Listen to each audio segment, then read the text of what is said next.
As I make my way to the Meadows, I wanted to get some of the stables out of the way, get some stuff done today. Now, obviously, I want to do my opening for this week tomorrow or after today's races.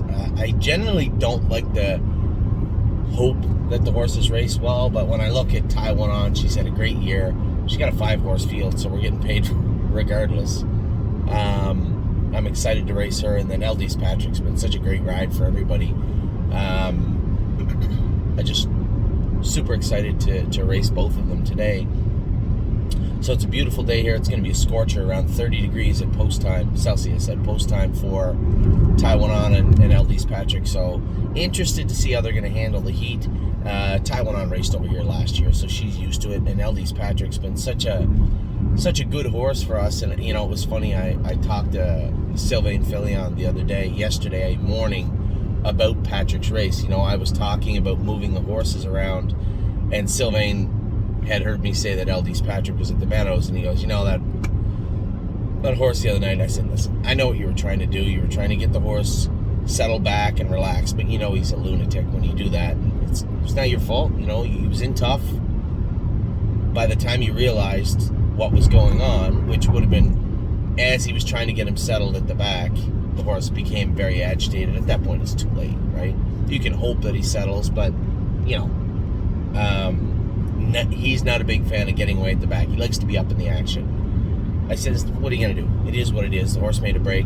I said, but because he made a break, you know, I say this all the time, you know, we were able to turn lemons into lemonade, and we were able to get him in a class that it looks like he can do some damage over here. And quite frankly, if he does well today, who knows? He may find himself being able to race right up into the Open and doing well over here. And at that point, you know, at some point he's going to become tired. And when he does, he's 45 minutes from the turnout farm. So not a bad ending of the story, although a little frustrating hurdle. Anyway, I'm going to get to Jason's barn. I want to talk. I don't think I missed any. I added Per Lucky. I added Dustin. I added Frosty. Don't think I missed anybody. Now, there are babies. I'm not going to talk about the babies in Jason's barn today. So I will tell you this. Almost every Ohio-bred baby is in Ohio. The only ones that are not there yet, Always Charming. There was a little bit of a snafu with the paperwork. It didn't get done, so he didn't get over here. High Enterprise, another little hiccup. When they were drawing bloods, you know, if you ask the vet to come in and draw 18 bloods, sometimes things get missed. So, High Enterprise and Always Charming are not over here. Now, I didn't take Sippin' on My Shine over yet because he's a lunatic, and I wanted to keep him pretty tight to me. He's going to school on Friday. He's going to be the first Ohio bred this year behind the gate for us. We're going to put some schooling into him. I believe he's a pretty dumb horse, but that's all right. I like stupid horses too. Pretty dumb horse, and I think what has to happen with Sippin' on My Shine is he's going to learn as he's going fast. My hope is that we're going a mile and 2.5. He will settle. He'll sit in the hole. He'll understand his work and not become, as I said, agitated and angry and then turn a little crazy, because that's his MO. That's his go-to move. You know, when things get a little claustrophobic, lose your mind. That's his go-to move. So we're going to try and work on that, and I think the best way to do it is get some gate work into him. So he'll be the first one behind the gate for the Ohio barn. Now, let's get strictly to Jason's barn, who's there right now. As I said, every other Ohio 2-year-old except for High Enterprise, Always Charming, and Sippin' on My Shine are in Ohio right now. Also in Ohio, Fashion Presidente, Sister Solange. They're there also for different reasons. Both trained well. Well, Sister Solange made a break, but she looked good on the track, and I can tell you exactly why she made the break. So let's get right to it. I don't want to talk about the babies in these barns just yet. I didn't add them yet, so we're going to talk about the racehorses. Amor Diener, a lot of people asking me about Amor Diener, when's he back? The good news is that Lauren and everybody in Ohio did a great job. They got weight on him. He looks awesome. Now, I don't think I'll follow it up. The bad news, it's not really bad news. We were looking for a strict update from the vet. He said, listen, do me a favor. Rather than me x-raying him in the day he's ready to start, go back, why don't we just start jogging him back June 1st? Would that be okay with you? It's another few days. I said, okay, that's fine. He said, so do you don't need any more x-rays? He said, June 1st, you can start back jogging. I said, okay, cool. So June 1st, we're going to start back jogging on Mordiner. What I am excited about is since the day I laid eyes on this horse, he's never carried weight. He's always been lean. Not thin, he'd eat, but he never carried weight. Lauren's got about 150 pounds on that horse he's never had in his life.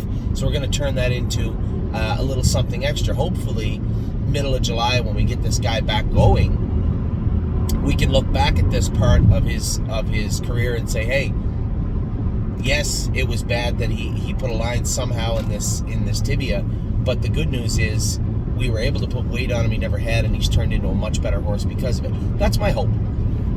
So Mordiner, 1st of June.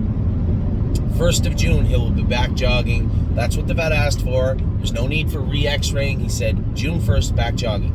Baumhugger, well, Baumhugger's not in Jason's care anymore. Raced good the other day. Looking for at some point for this filly to draw inside of the outside.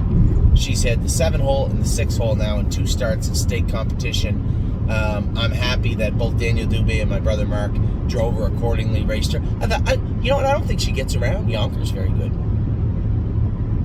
Her only 2 bad races of last year were both at Yonkers. And then Mark said, a little bumpy in the corners. He said the track wasn't great. He said, I knew I was going to be 4th, so I just shot for 4th, which worked out well. Let's see how she races her next start.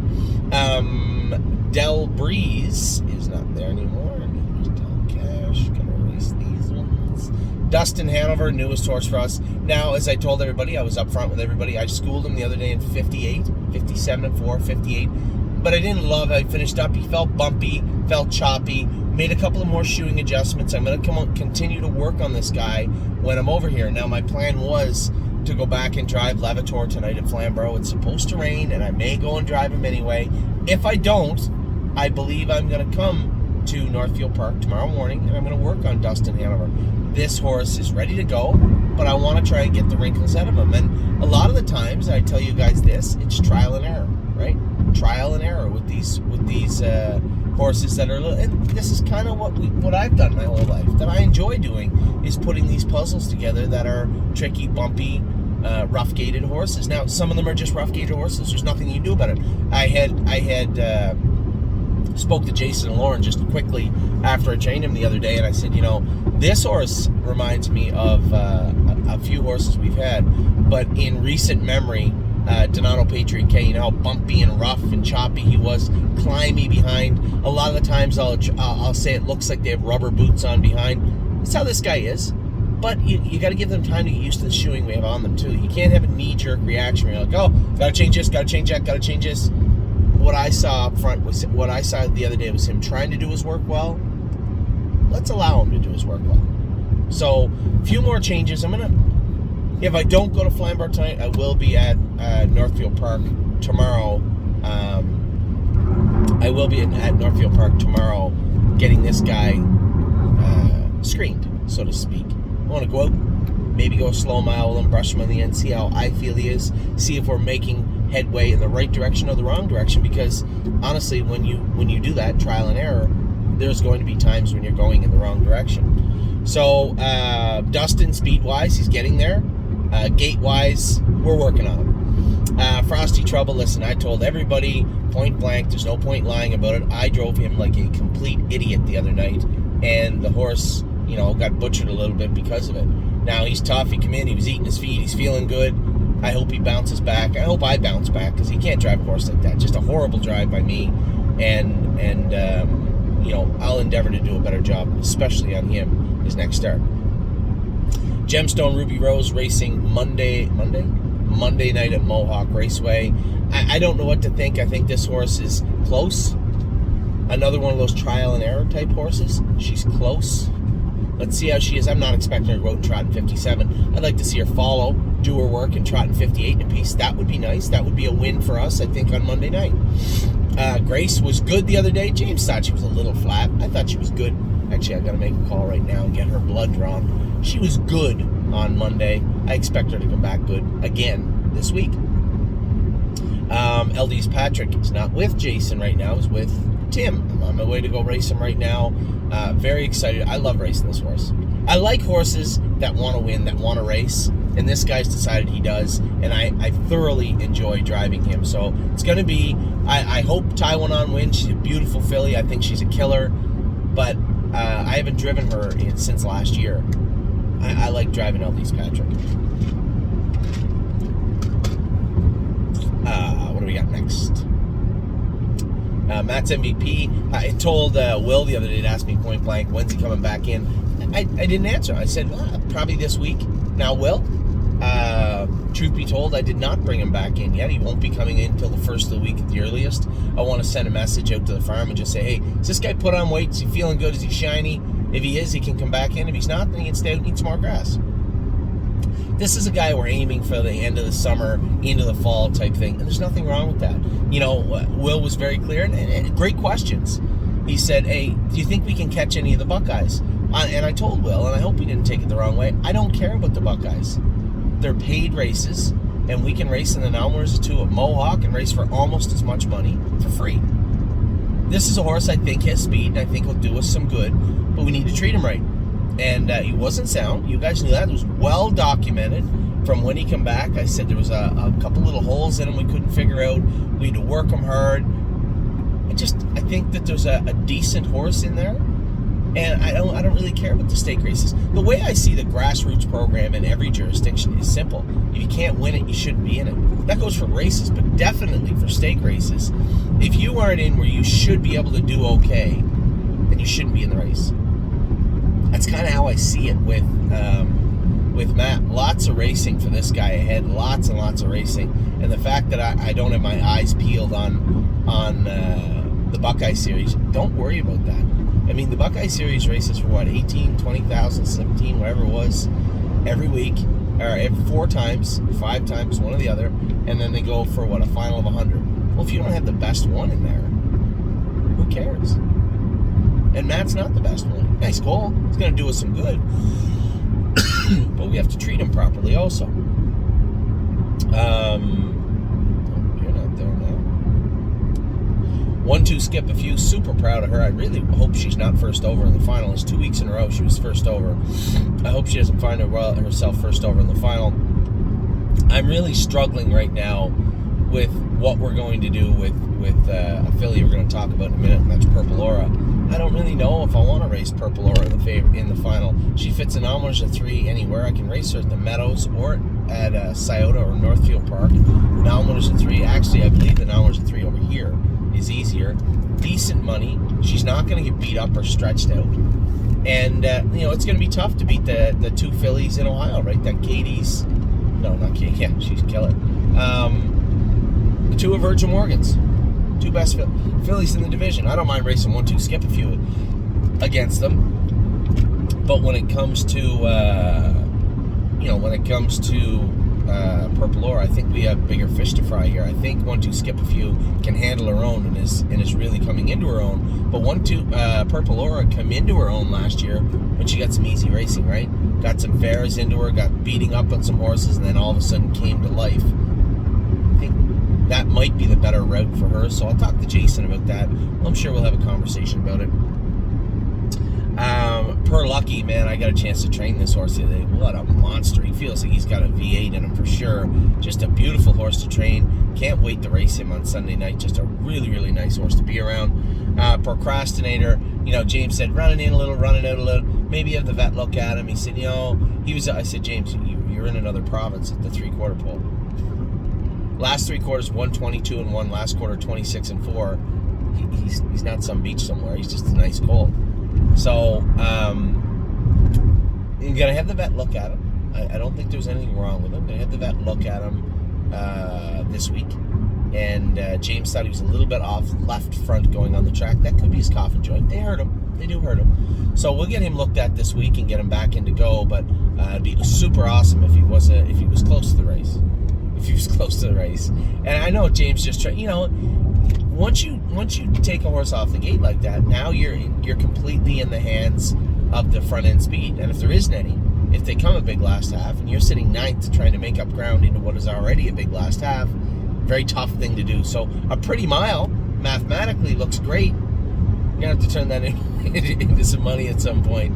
So happy with Procrastinator, the way he's coming, what he's turned into. You know, this, like I said, last 3 quarters, and this is computer. This isn't me with a stopwatch saying, I think it was. It was. Last 3 quarters and 122-1 last night. You can only ask for so much, and hopefully we get him in a good spot next week and do some damage with him. We still have the Ohio Buckeyes and even Ferris, quite frankly, coming up for him. So should have a lot of fun this summer with our boy Procrastinator. Slim Jimmy, had some people ask me the other night, geez, he looked flat. Yeah, he was very flat. How can he be? When you have a white count of 12 and 13 for over a week, it sucks the life out of you. It you know, and I had a great conversation with another one of our clients about the viruses. Like Blue Bayou deal was a good 2.5, 3 weeks getting back to herself, getting back to normal. You know, you think that they get sick, you put them on antibiotics, and they're fine. You and I both know it doesn't work that way. It doesn't work that way for you and I. It certainly doesn't work that way for a horse. Every horse is different. Every virus or every infection is different, and it takes time. And, you know, quite frankly, Slim Jimmy, I thought, finished up his mile well, did his mile really well. Last quarter in 29 on a shitty track, an off track. Thought the horse raced great. And, quite frankly, he gets to go in there again. So, certainly no concerns for me about Slim Jimmy and how he raced the other night. I thought the horse raced great. Stay Close was great. Be careful how I say this. Stay Close was you know, I think James is a great driver, and I think he was just trying to be a little too cute with him. Didn't move him in the last turn when he could have. He just figured. I think everybody probably figured he'll get out. He usually does, right? Very rarely do you ever see drivers, especially James McDonald, running over them at the wire with nowhere to go. It doesn't happen that often. And I think he just said, I'm going to stay in. I'll fish him out. We'll get room down the lane. And I bet you he wishes he had it back, but he didn't. And for those of you who had him bet at 11-1, apologize. It sucks. Clearly you should have been paid. And he won't be 11-1 this week. I can guarantee you that. He'll probably go away 9-5, 2-1, 3-1. Might be a horse or two coming up in the next couple of weeks that might end up catching people off guard also. So, you know, I never gear anything I say towards gambling or gamblers, but at the same token, I try to give all our clients all the information that they can use. I told you, quite frankly, about Stay Close, how well he schooled. I may not have told you he schooled in 53, but I told you how well he schooled, and he looked exactly how I thought he did in a schooler. He just needed room. Stonebridge Simba's not with Jason, but I'll mention him when I can. Stonebridge Simba was awesome. Not surprising. This horse, every time we put him on a truck and send him somewhere, it just kind of shakes the cobwebs out of his head and he comes to life. Mark Beckwith's done a great job. I love Mark. He's a great guy, really smart horseman, and I like when he does good with our horses. And hasn't had a lot of luck over the last year or so with our horses, but that's racing. And super happy that he's doing so good with Stonebridge Simba and Patrick DePirano. Actually, now that I say it, I did jump over a horse. Look at that cat, who is Mark Beckwith and Melissa Beckwith's horse. Look at that cat. He qualified probably the best mile of his life the other day, and I got the shock, a real big shock, the shock of the day for sure. I scoped him because I thought I heard him cough once going on the track. Scoped him just to see if he was okay, and he's entrapped. Usually when you have a horse entrapped, they can't breathe good, they don't race well, they look bad. This guy went the mile of his life and looked good last quarter, 28-2, and had an entrapment. And there may be people out there saying, well, just let sleeping dogs lie. Well, you can't. This won't correct itself. It's an issue. So he needs to be operated on. I asked 2 veterinarians and the surgeon. They all agreed it needs to be done. So we'll get him operated on. I can't help but think he's not going to be a much better horse now that we got him trotting good, and we will have him breathing at 100%. I find it hard to believe that he won't be a much better horse for that. So expecting at least somewhat excited about what Look at That Cat could be. There's a horse with 40 grand made lifetime and 3 or 4 wins. So fit some classes at Mohawk, got some classes on the B tracks for him also. So interested to see what's going to take place with this guy. Maybe I jumped around a little bit there. Sweet on Pete qualified good. We're going to switch things up with her though. I saw her make a break in the turn after the mile, which is usually soreness or fatigue, one or the other, or a simple mistake, and it wasn't a simple mistake. Scoped her, a couple of trickles of blood there. The heat is coming. If I see a couple of trickles now, I'd be concerned about racing in the summertime with nothing. So what caused the blood? Was it work? Was it a number of things? The vet also told me that he didn't believe her feet were under control. He thought her feet were sore. And this is 2 weeks after 2+ weeks after we put those shoes on her she had on last year. So we're going to opt to go to a flip-flop. We're going to school her on Lasix with flip-flops on Thursday and see. I'd like to see a mile 55 or 56 in this filly. She's ready to go now. But let's see. Let's see how she looks on Thursday. So a big update coming for you guys about Sweet on Pete next Thursday. Twin B Habanero. Here's a horse you may want to keep an eye on when he gets close to the races. He's sound now. He's training good now. Now, I had one of my partners say, where is he? In his training? I don't know. I know they've been training him for the last 3 weeks, as you can imagine. This was remedial training where we were just putting miles into him, going miles in 15, 20, 25. Probably what will happen is I'll just drop him in the race bike and go a mile in 2.5 and see how he feels. See how he feels. Goodness. See how he feels in the coming week. When will I get a chance to do that? I don't know. I may have to send him over and get James to train him this week. I guess would be about. He's not ready to school, so I'm not putting him behind the gate on Friday. I'd like to see him out on 2.4, 2.5, and then say, hey, okay, where are we at with this guy? I'll be able to answer that for you next week. Trust me.